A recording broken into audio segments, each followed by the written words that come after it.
Nakikinig naman si Idol Rapi. Ay ba, sinusumbong ko na po sa inyo. Ako'y nananawagan kay Mayor Zamora, kung manipis pong mukha nyo, ibigay nyo na.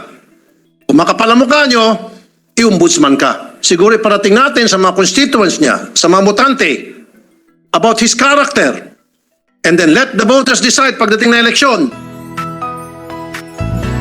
Kaya Mr. President, I am again appealing to Mayor Zamora na hindi po ito pampolitika. No? This is really just asking for the terminal pay of the people who really did a lot and contributed so much to San Juan's progress through the years. So, and that is money, they are service rendered, pera po nila yan. At kaya nga po, bago tayo magtapos, nakikinig naman si Idol Rapi. Ay ba, sinusumbong ko na po sa inyo. Isusubo ko na kay Tulfo ngayon pala. Pwede din na-interviewin yung mga guest mo dyan para sa show. But yes. So thank you, Majority Leader. Yes, Mr. President.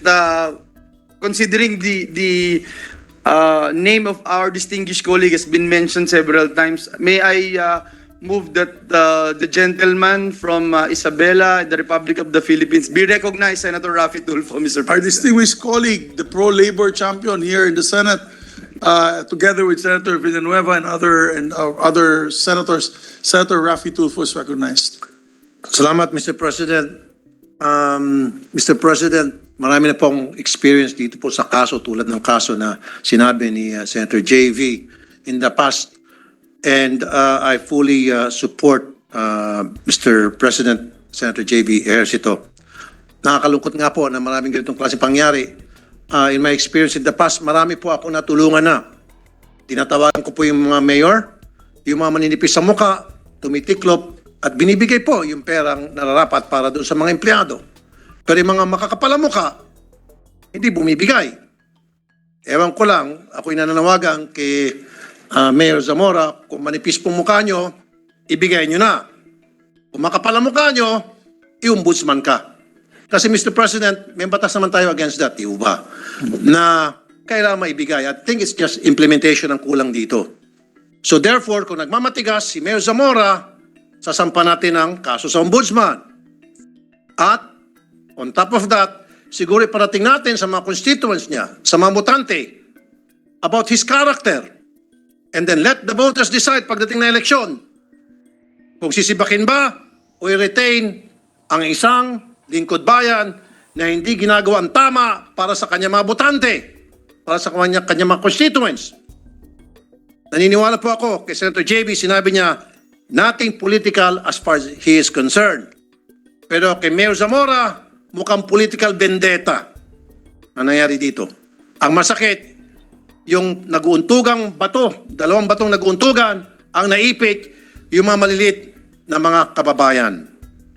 Kaya Mr. President, nananawagan ako, it's about time, siguro, pag-isipan kung paano maging stricto yung implementation tungkol sa batas na panggigipit sa mga terminal leave ng mga empleyado. For now, I'm calling upon Mayor Zamora for the second time. Mayor, Sir, kung manipis po ang mukha nyo, kung ako po sa inyo, pakawalan nyo na po yung pera ng mga constituent niyo o ng mga dati nyo empleyado. Pakawalan nyo na po, dahil kapag hindi, isa po ako na makikipag-usap sa inyong mga botante at makakarating sa kanila lahat ito kung anong klaseng mayor kayo na nangapi at nanggigipit na mga maliit nating kababayan. At kung makapal pa rin mukha nyo, ito po ako po tutulong para maisulong yung pagsampa ng kaso sa ombudsman against you. Maraming salamat po, Mr. President. Thank you very much, my distinguished colleague. Mr. President, gusto ko lang pasalamatan si Senator Rafi Tulfo na kaya nga minsan sa bagal ng takbo, yung our wheels of justice sometimes is very slow. Kaya marami po talagang sumasangguni at humihingi ng saklolo sa kanya. At nagpapasalamat ako sa kanyang pagtingin sa aming po mga empleyado na nagretiro. Tama po siya eh.